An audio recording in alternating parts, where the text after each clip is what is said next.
রাসূল সাল্লাল্লাহু আলাইহি ওয়াসাল্লাম বলেছেন, তোমরা কি জানো সবচেয়ে বড় মিসকিন কে? সবচেয়ে বড় মিসকিন কে? দরিদ্রকে? সাহাবীরা বলছেন, আমরা তো মনে করি যার কাছে অর্থ সম্পদ কম সেই বড় মিসকিন। আল্লাহ রাসূল বলছেন, ভুল।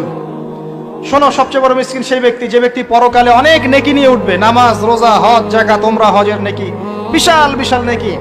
এরপরে সে দেখবে সামনে মানুষ দাঁড়িয়ে আছে, কারো গীবত করেছে, কাউকে তহমত দিয়েছে, কাউকে অপবাদ দিয়েছে, কারো টাকা চুরি করেছে, কাউকে অন্যায়ভাবে জুলুম করেছে, কাউকে পিটিয়েছে, কারো সম্পদ লুট করেছে ইত্যাদি। তখন আল্লাহ পাক বলবেন, শোধ করে দাও। কিভাবে শোধ করা হবে? ফেরেশতারা জিজ্ঞাসা করবেন, আল্লাহর পক্ষ থেকে হুকুম আসবে, এই ব্যক্তির নেকিগুলোকে ওদের আমল নামে কনভার্ট করো, বলছি শেয়ার ইট পাস করে দাও। ওটা আরো বড় টেকনোলজি হবে ইনশাআল্লাহ তাআলা। বলার সাথে সাথেই আপনার নেকি আমার নেকি দেখা যাবে চলে গেছে, নাউজুবিল্লাহ। এবার